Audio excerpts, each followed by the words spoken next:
Nosso próximo painel tem como tema o Brasil na liderança da sustentabilidade global. Amanda já voltou aqui para o outro lado desse palco belíssimo que foi feito para essa nossa terceira edição de...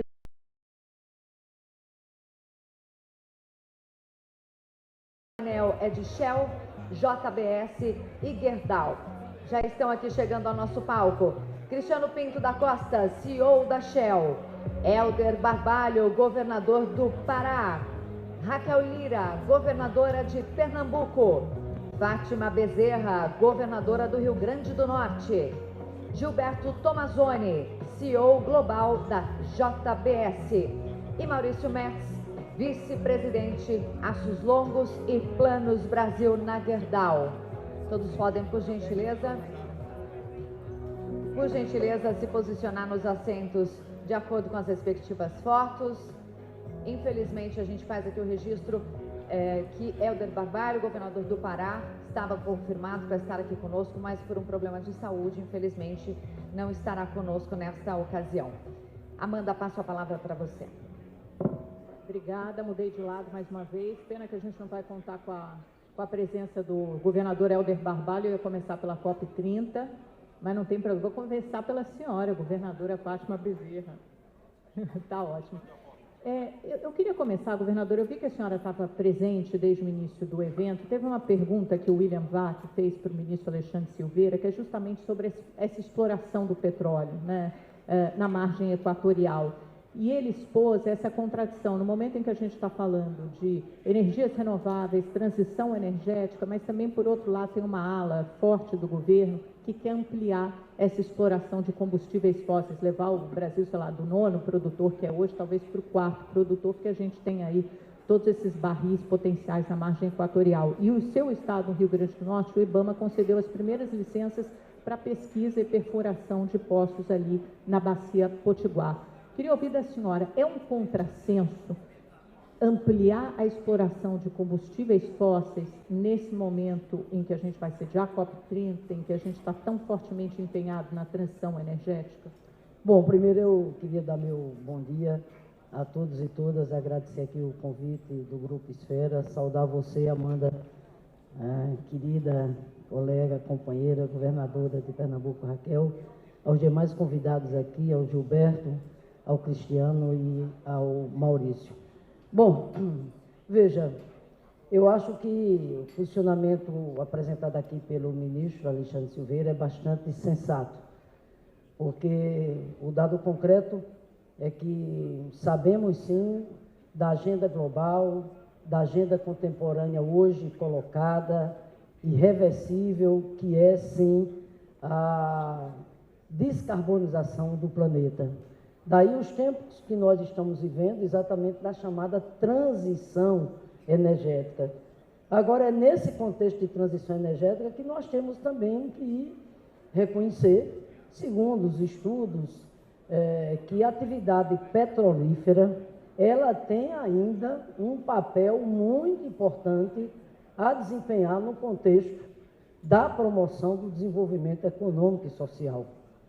Aliás, o que ela fez isso ao longo de muitos anos, né? A atividade petrolífera contribuiu para o crescimento econômico de várias regiões do país, do ponto de vista do desenvolvimento da cadeia industrial, gerando emprego, melhorando a renda, o incremento das receitas tributárias através da distribuição dos royalties e também o fomento aos projetos sociais, ambientais, culturais. Meu estado, Amanda, é um exemplo disso, né? 30% do produto interno bruto do Rio Grande do Norte vem exatamente da atividade petrolífera.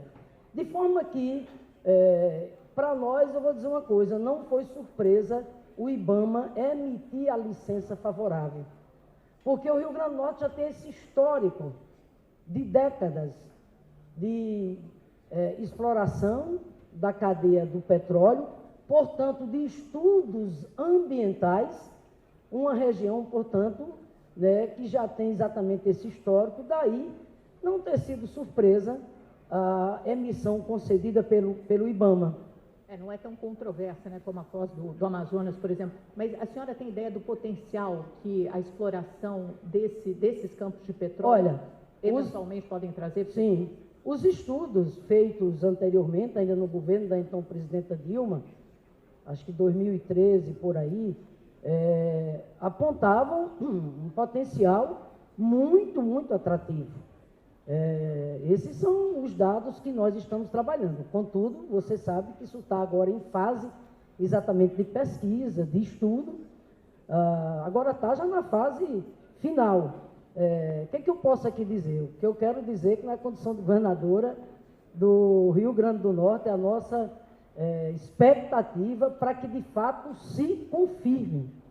E em se confirmando, sim um potencial incomensurável, o que significa trazer um ciclo de desenvolvimento econômico para o Rio Grande do Norte, novamente trazendo a geração de emprego, melhorando a renda, incremento na receita tributária e o fomento aos projetos, etc. e tal. Agora, eu quero concluir essa parte dizendo o seguinte, Amanda, a meu ver, isso não é incompatível com a agenda que está colocada, que é a descarbonização do planeta. O Brasil, inclusive, não pode perder essa chance. E o Nordeste, inclusive, em particular, pelo potencial extraordinário que o Nordeste tem, afinal de contas, é lá que está localizado a melhor qualidade em matéria de recursos eólicos do mundo. Quem diz isso são os especialistas, é o mundo inteiro. Então, assim, eu acho que não há incompatibilidade na hora em que a Petrobras tem esse papel ainda a desempenhar, mas ela sem perder o foco que essa exploração na margem equatorial deva ter um endereço. O endereço é financiar a transição energética. A Petrobras estava atrasada, graças a Deus no governo do presidente Lula criou a diretoria para a transição exatamente energética. Então, é nesse contexto que a gente vê a importância da margem equatorial, nesse contexto de transição, para financiar a própria transição energética. Governador, a gente vai voltar para esse potencial do Nordeste, energias renováveis. Governadora Raquel Lira, a gente também acompanha com muita atenção o que aconteceu no Rio Grande do Sul na questão de emergência climática, e o Ministério da Casa Civil divulgou um levantamento que mostra que em Pernambuco tem 1 milhão de pessoas vivendo em áreas de risco, Muita gente, corresponde a 11% da população.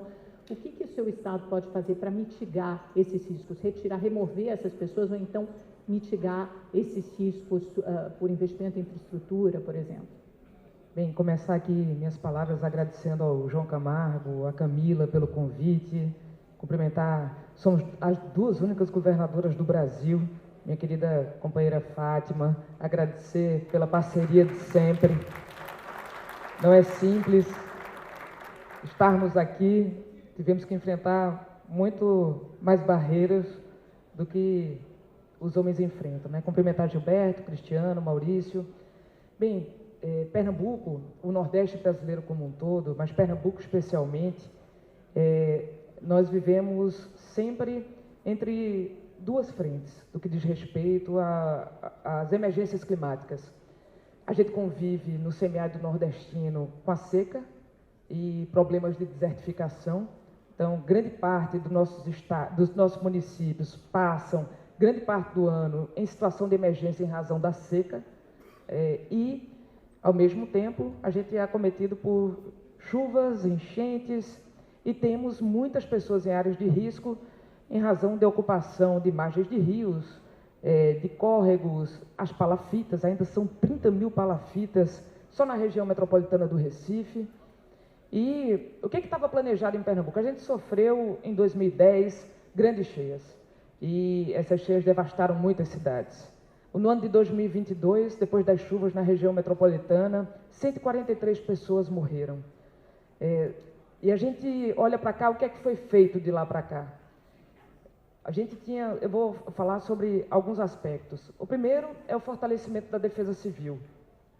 A Defesa Civil em Pernambuco, ela estava subordinada à Casa Militar, e dentro das operações que foram feitas de reconstrução do Estado lá, há uma década atrás, houve diversas operações da Polícia Federal. Foi desviado o recurso, a água que chegava, emitiram nota para vender para o próprio Estado, águas que chegaram gratuitamente. Então, isso virou caso de polícia. O que a gente fez? A gente trouxe para dentro da Secretaria de Defesa Social e começamos a dar uma outra força à Defesa Civil no nosso Estado. Reunimos todos os municípios desde o início do nosso governo, fizemos mais de 130 visitas técnicas a áreas de maior risco, mapeamos 9.000 pontos na região metropolitana de Zona da Mata que tinham mais risco de sofrer com enchentes, desmoronamento, morros e encostas. Com isso, a gente criou uma sinergia com as defesas civis dos municípios, criando, inclusive, plano de contingência para cada um, estruturando, ajudando a estruturar a defesa civil dos municípios. Passamos por chuvas no ano passado, todo o acompanhamento técnico e de engenharia para poder instruir os sistemas federais, conseguir receber recursos e recursos do governo de Pernambuco colocado lá. Mas isso não adianta a gente trabalhar somente quando haverá os desastres, a gente precisa trabalhar antes. Então, precisa de projetos na área de contenção de cheias, barragens, e isso Pernambuco desenvolveu estratégia disso há mais de 10 anos, especialmente em relação às cheias do que a gente chama do Rio Una, e Eduardo Campos, na época, projetou 5 grandes barragens, com tecnologia inovadora, sendo que só conseguiu o dinheiro do governo federal, sendo que lá para cá só uma dessas foram inauguradas, dessas barragens. A barragem de Cerro Azul, que hoje estamos terminando uma adutora, porque ela é uma barragem de uso múltiplo, seja para conter as cheias, seja para abastecimento na região do Agreste Pernambucano, onde a gente tem mais gente e menos água no Brasil. Terminada essa barragem, ficaram faltando 4 outras. O que é que nós fizemos? Era para ser entregue em 2014. Conseguimos botar essas obras no PAC, colocar recursos do governo de Pernambuco, já licitamos uma delas e as obras começaram. Estamos assinando o contrato da segunda, agora em junho, e vamos lançar o edital das 2 outras, que estamos atualizando os projetos para que a gente possa fazer contenção e a gente não veja as cidades serem todas destruídas toda vez que há chuvas e as enchentes decorrentes das chuvas. Então, fazer barragens, trabalhar desenvolvimento urbano e habitação. Pela primeira vez na história, Pernambuco bota dinheiro em um plano de habitação no nosso estado. Então, mapeadas as 9.000 áreas de risco, a de risco 4 é o nosso ponto focal. Trabalhar a construção de habitação de diversas formas. São várias frentes, né? Várias frentes. Governadora, só para, desculpa lhe interromper, só para a gente tentar concluir e passar para os nossos próximos panelistas, governadora, o Tomazoni aqui lidera a maior empresa de proteína animal do mundo, né? Como conciliar essa necessidade, Tomazoni, de cada vez alimentar mais gente no planeta, que vai naturalmente consumir mais proteína animal, e reduzir emissão de carbono? E veja que todos esses assuntos são interligados, né? Quanto mais a gente investe em transição energética, menos risco, por exemplo, você tem em Pernambuco e em outros estados. Boa tarde a todos. Cumprimentar aqui as governadoras. Prazer em estar dividido com a Fátima, com a Raquel, com o Cristiano e com o Maurício. Agradecer à Esfera, o João, a Camila pela oportunidade. Eu acho que nós estamos, eu vi a governadora Fátima falar da questão da importância do investimento do petróleo para gerar desenvolvimento social. Eu acredito que essa descarbonização, essa onda verde de descarbonização é uma outra fase de desenvolvimento, é de crescimento, porque vai gerar muitos investimentos que vão crescer. E aí, da sua pergunta, claramente nós vemos hoje que 2050 vamos ter 10 bilhões de pessoas, são 2 bilhões adicional que nós temos hoje, nós vamos ter que alimentar esses adicionais 2 bilhões. Nós temos 2,4 bilhões de pessoas no mundo que têm alguma insegurança alimentar, e o Brasil tem a grande oportunidade, porque nós podemos produzir mais sem emitir mais. Então, esse é o grande oportunidade que o Brasil tem pela frente, porque esse é um dos poucos países no mundo. E como é que a gente pode fazer isso? A grande questão, o grande foco tem que ser o aumento da produtividade. O aumento da produtividade que vai levar ao uso de práticas mais sustentáveis. E para que a gente possa fazer isso, a gente vai ter que criar um sistema de financiamentos para permitir que se possa fazer isso mais e usar a questão do trade para que o trade seja um agente também de ser parte da insegurança alimentar no mundo. O Brasil tem uma produção adicional, um superávit, o Brasil pode ser parte da solução alimentar no mundo. Aí a pergunta é, como é que a gente aumenta a produtividade? Eu vou citar 3 pontos que eu acho fundamentais para que a gente possa aumentar a produtividade. O primeiro deles é o uso de tecnologia de ponta, fazer com essa tecnologia, agricultura, né, de alta tecnologia, que tem inteligência artificial, que tem a robotização, ela chegue nas camadas, em todas as camadas da população. E que chegue essa tecnologia e que chegue também o conhecimento, o suporte aos produtores nessas questões das melhores técnicas agrárias para que possa fazer. O segundo ponto é a biotecnologia. Temos uma oportunidade, seja pelo uso de sementes, seja pelo melhoramento genético, de aumentar muito a produtividade. E o terceiro ponto é a questão das práticas regenerativas. Então, nós temos 3, tecnologia, biotecnologia e práticas regenerativas. O Brasil, só para uma informação, o Brasil tem, falando em produção de carne bovina, o Brasil tem mais do que o dobro do rebanho americano e produz menos carne que os Estados Unidos. Então, nós podemos, com o uso de genética, com o uso de práticas regenerativas, de gramíneas, de pastagens diferenciadas, com a rotação, de práticas de rotação dos animais, produzir 3 vezes mais do que nós produzimos hoje. Então, essas questões, elas estão dadas, muita dessa tecnologia ela é existente hoje. Por exemplo, o Brasil está na vanguarda da integração lavoura, pecuária, floresta. É uma questão de fazer essas questões chegar no pequeno produtor. Cristiana, e é interessante, né, porque a gente está falando ali no painel de IA, em que o Brasil fica mais a reboque, é mais difícil, né, porque China e Estados Unidos lidando esse processo, é caríssimo. Agora, já no de transição energética, energia renovável, nós estamos entre os líderes, né, podemos liderar esse processo. Como é que você vê isso? A Shell, por exemplo, está nas 2 pontas, né, é a segunda maior produtora de petróleo e gás depois da Petrobras no Brasil, mas também investe muito em energias renováveis, etanol e eólica, solar. Conte um pouco sobre isso para a gente, principalmente sobre etanol de segunda geração e como o Brasil pode liderar esse processo. Bom, Amanda, obrigado. É um prazer, governadora, estar aqui com vocês.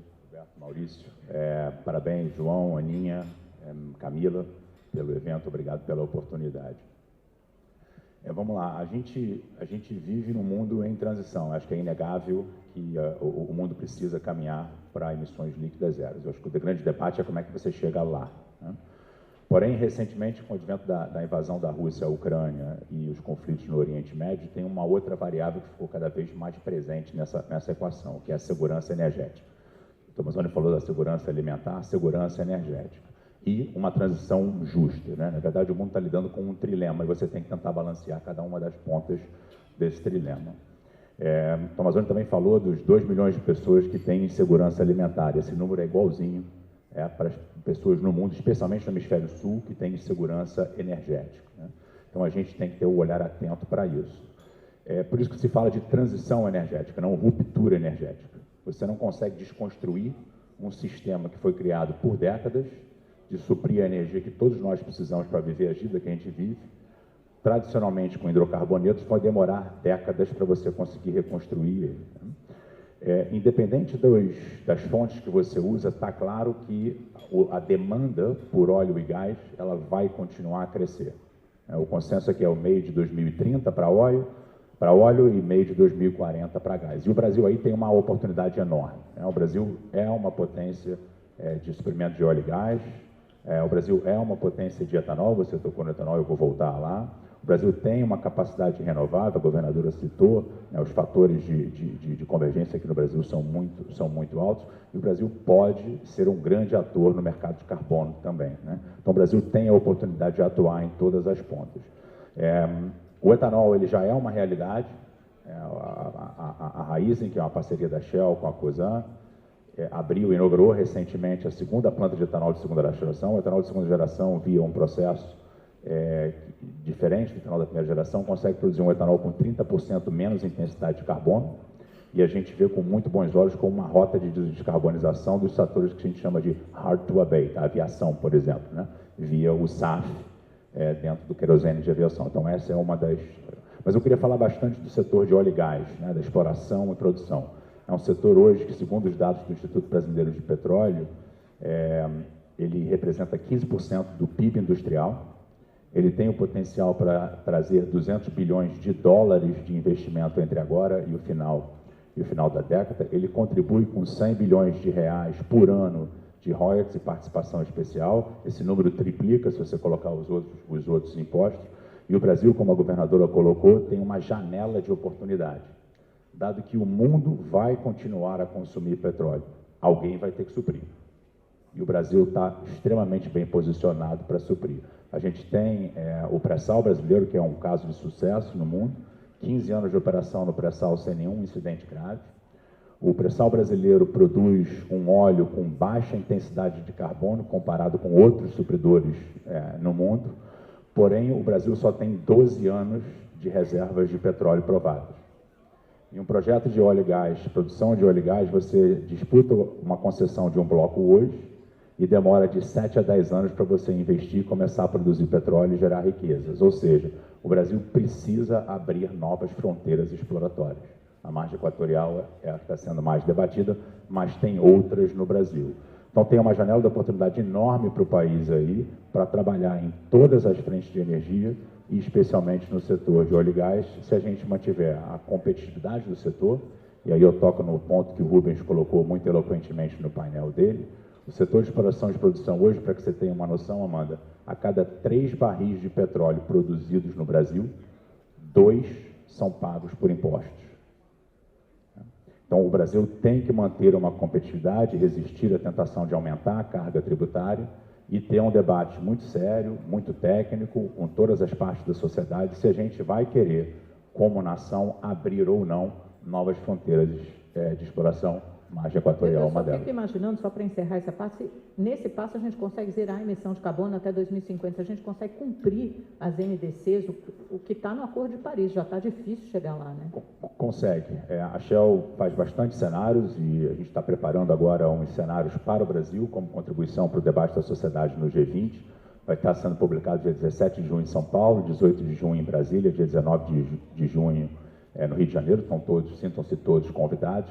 E o Brasil, por causa da matriz energética que a gente tem avançada, a gente tem condições de continuar produzindo óleo e gás e, ao mesmo tempo, atingir as nossas NDCs em 2050. Muito exclusivamente porque metade das emissões do Brasil hoje, eles vêm exclusivamente do desmatamento. Os outros 30% está associado ao uso do solo. E os 20% finais, indústria em geral, é onde o óleo e gás se insere. Então, há um caminho claro, e a gente está evidenciando isso nos cenários, do Brasil continuar na trajetória de atingir as NDCs e chegar a Net Zero em 2050, usando as janelas de oportunidade em cada uma dessas fontes diferentes de energia. Maurício, eu vou passar para você, porque a Gerdau é case, né? Quando você fala de emissão de gases de efeito estufa, vocês emitem metade do que outras indústrias, empresas do seu setor de ferro e aço. Como é que vocês conseguem isso, né? Tem um segredo da sucata e vocês têm metas mais ambiciosas até 2031. Como chegar lá? Obrigado, Amanda. Prazer estar aqui, um privilégio nessa discussão tão democrática, né? Importante para a sociedade brasileira. Parabéns, João, Camila, Camargo, pela organização do evento. A Gerdau, na verdade, ela cresceu no modelo de negócio que utiliza a reciclagem, um padrão regional, de atendimento regional. Aço Norte, em Pernambuco, prazer de lhe conhecer, governadora. Eu, por algum tempo, fui responsável por essa unidade, então feliz de conhecer, eu virei um pouco pernambucano por isso, inclusive.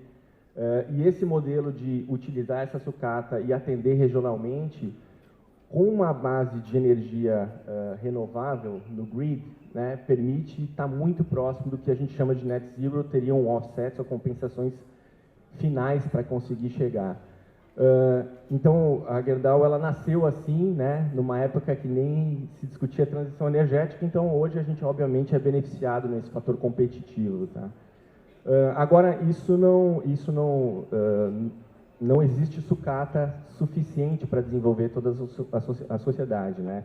70% do aço produzido globalmente precisa utilizar um minério e precisa reduzir esse minério, especialmente para sociedades que estão em desenvolvimento, né? Então, a Gerdau está num fator contrário, ela recicla 70% do que produz e usa 30% de minério, mas a gente sabe da importância de avançar. Eficiência das operações é super importante. A matriz que a gente tem no nosso portfólio de energia, e a gente tem investido nisso tanto como autoprodutor como com portfólio também. Agora, eu acho importante essa discussão, que acesso à energia para os países é fator chave de desenvolvimento e a gente tem que ser plural nesse acesso à energia.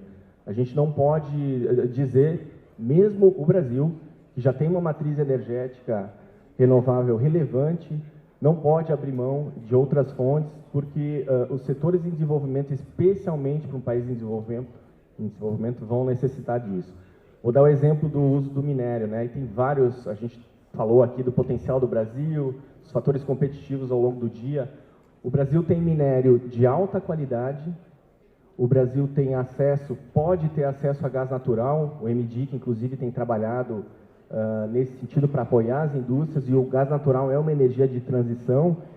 E lá na frente, né, como a governadora Fátima comentou, a gente pode ser um polo de produção de hidrogênio num ponto final, eventual, né, de transição nesse modelo. Mas é muito importante que se mantenha essa pluralidade e para o uso das matérias-primas, sendo o aço importante para o desenvolvimento da sociedade, para o progresso e também para a transição energética, né? Então, é uma matéria-prima fundamental que a gente precisa manter a relevância.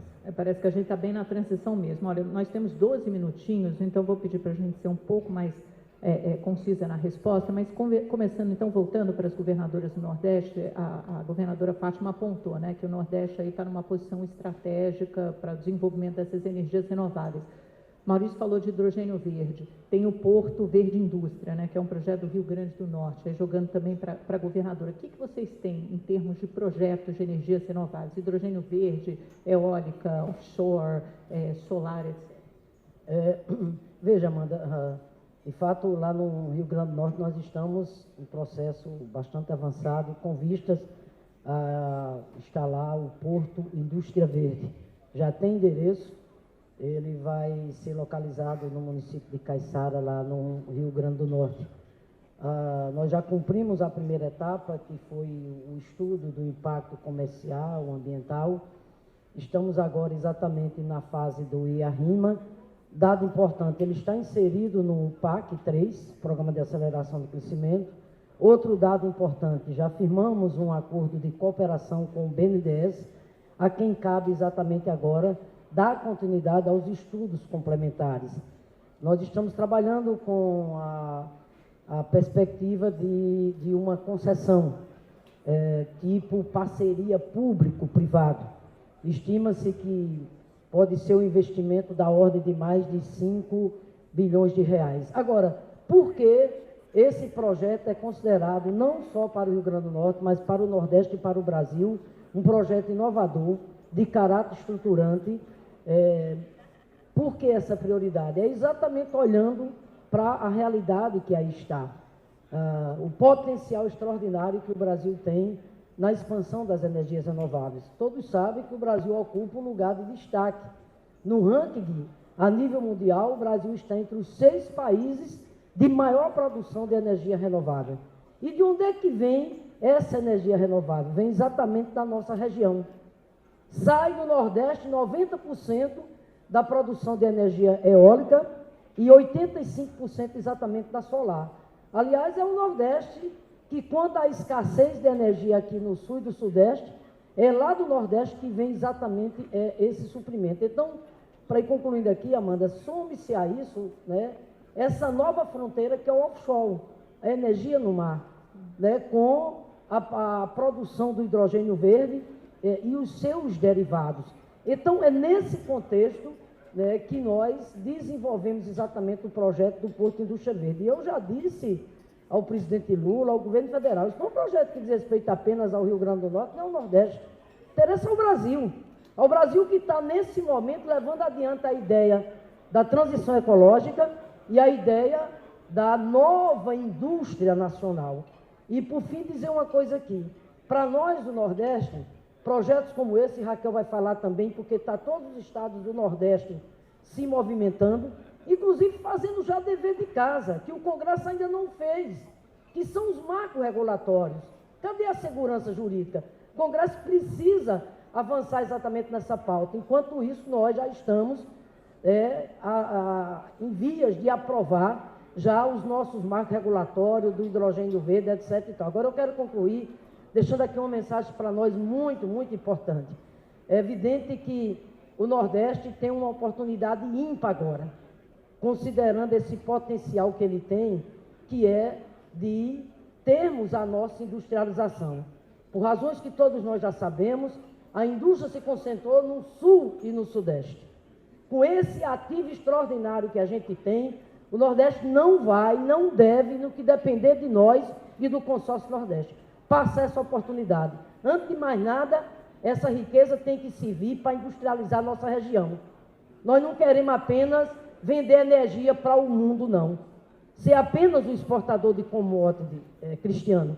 Nós queremos, antes de mais nada, repito, que esse ativo possa trazer a industrialização, trazer a geração de emprego para o nosso povo, e dentro daquilo que é o que nós queremos, uma transição com justiça social e com inclusão. Governadora Raquel Lira, rapidamente, que a gente tem assim, poucos minutos só para a gente repassar por todo mundo, então, para concluir, acompanhar a resposta da governadora Fábio. Bem, nossa estratégia é nos posicionarmos para a nova economia. Em 6 meses do nosso governo, a gente recebeu todas as grandes economias do mundo, buscando saber como é que a gente estava se preparando para ser exatamente o que o mundo vê de nós. Então, olhar para isso. A gente lança dia 1º de julho o Plano de Mudança Econômica e Ecológica de Pernambuco, baseado na economia regenerativa. Estamos, pela primeira vez na história, junto com o BNDES, fazendo o programa Floresta Viva para manter a Caatinga de pé, para regenerar a Caatinga. 60 milhões de reais. Os estudos mostram que a Caatinga ela tem muito mais capacidade de captura de carbono do que, por exemplo, a floresta amazônica. E a gente tem um bioma único com uma imensa biodiversidade e que precisa ser enxergado. E por muito tempo foi devastado. Devastado por uso intensivo, por exemplo, de energia baseada na lenha da Caatinga para a exploração do gesso. Pernambuco tem no sertão do Araripe 95% do gesso do Brasil. E utilizava carvão. Nós estamos fazendo transição energética agora com a Companhia de Gás de Pernambuco para alimentar a energia através do gás. Vamos achar essas economias, esses arranjos produtivos que são base em economia de madeira, de carvão e fazer transição para o gás e para a economia, no futuro, a energia mais limpa. A gente tem um Porto Suape que daqui a 2 anos será carbono zero. A gente está fazendo dragagem interna e externa do Porto Suape, estamos nos preparando para que o nosso porto industrial seja um hub onde a gente pode não só trabalhar a produção energética de hidrogênio, mas aqui baseada... nós não queremos olhar para o retrovisor para a economia do passado. Agora, em Pernambuco, a Stellantis anunciou 13 bilhões de reais de investimento para trazer tecnologia baseada em transição energética. A gente tem agora 8 bilhões de reais na refinaria Abreu e Lima para uma nova planta, para o trem 2 da refinaria, que vai trabalhar agora com combustível fóssil, mas já pronta para biodiesel. Então, o Nordeste brasileiro é, sim, grande parte da solução do Brasil no que diz respeito à transição para a nova economia, e nós estamos prontos. Então, a gente precisa ser enxergado por quem está aqui em São Paulo, no Sudeste brasileiro, como parte da solução do mundo, e queremos um investimento de vocês lá. A Shell é nossa parceira também, como a JBS vai ampliar os seus investimentos lá. Já deixo o convite. Bom, temos 5 minutos para vocês três, então vou pedir para vocês fazerem as suas considerações finais. Acho que é importante tocar na regulação do mercado de carbono, está esperando a aprovação final no Senado. Por favor, e também outras considerações que vocês tiverem aí para esse momento de transição. Eu acho que nós estamos falando toda essa oportunidade que nós temos da transição. A gente não pode esquecer nessa transição do pequeno produtor. Eu acho que nós temos que colocar o pequeno produtor no centro dessa agenda. E hoje a gente vê que menos de 4% de todo o investimento que vai para as mudanças climáticas vai para a agricultura. Então, esse é um ponto crucial para que se trabalhar. Vai ter o G20, eu trabalho numa força-tarefa no B20, nós estamos levando como sugestão que tem que encontrar modelos financeiros inteligentes para financiar o pequeno produtor, porque senão essa tecnologia que eu falei antes não vai chegar no pequeno produtor. E para que isso chegue, tem que ter inovação, tem que ter investimento na frente, porque senão ele não tem um fluxo de caixa que permite ele fazer o investimento para a transição. E é esse que tem que ser construído para que a gente possa ser mais justo socialmente, porque 67% da pobreza está na área rural. Então, assim, isso é uma questão de justiça social, é uma questão de mudança climática e de transição. Se me permitir, estamos assinando 300 milhões para agroecologia com BNDES em Pernambuco para trabalhar 7 mil pequenos produtores, tá? Era para o Mercadante estar aqui nesse painel, ele mudou de painel, mas era uma oportunidade. O BNDES, no próximo, né, ele vai nos contar, tem muitas iniciativas aqui de transição energética. Cristiano, por favor. Talvez só para fechar 2 pontos. Primeiro, é reforçar o que a governadora Fátima falou, a janela de oportunidade. O Brasil tem a capacidade de atuar em todas as diferentes frontes de energia, o tradicional óleo e gás, biocombustível, energias renováveis e, eventualmente, o mercado de carbono. Mas numa indústria de longo prazo, como é a indústria de energia, de infraestrutura e outros, estabilidade fiscal, estabilidade regulatória é extremamente importante para atrair um investimento. E o segundo ponto é o mercado de carbono, você citou, né? Eu acredito firmemente que o mundo aumenta a probabilidade de chegar a net zero em 2050 se a gente atuar na demanda de energia, né? E muito se fala muito no suprimento de energia.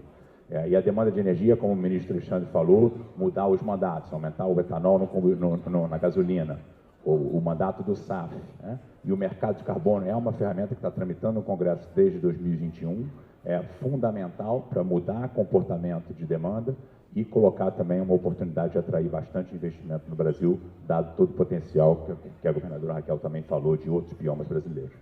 Vamos lá, Maurício, para encerrar, eu sei que você frequenta a COPs, né? A gente vai sediar do ano que vem, COP 30. Sim, estive na COP recentemente. Acho super rápido, né? A gente está avançando com o tema de regulação, cap and trade, olhando para o modelo europeu. Acho super importante, em termos de regulação, a gente olhar os aprendizados que a Europa já teve. E a Europa, mesmo não tendo as vantagens competitivas que o Brasil tem, especificamente no aço, ela não vai abrir mão da produção. Não vai abrir mão da produção. Então, é super relevante que, em termos de regulação, a gente olhe as dificuldades, olhe a forma com que os países já desenvolvidos estão cuidando de forma sistêmica disso. Então, pelo visto, eles não estão fazendo dever de casa, né? Porque se eles não manter a produção e a gente quer aumentar a nossa... Na verdade, eles estão se fechando e é uma discussão muito complexa que a gente não pode abrir mão das capacidades locais que a gente tem no país. Tá ótimo. Muito obrigada a todos vocês pela participação. Um ótimo painel. Bom dia, muito obrigada a todos.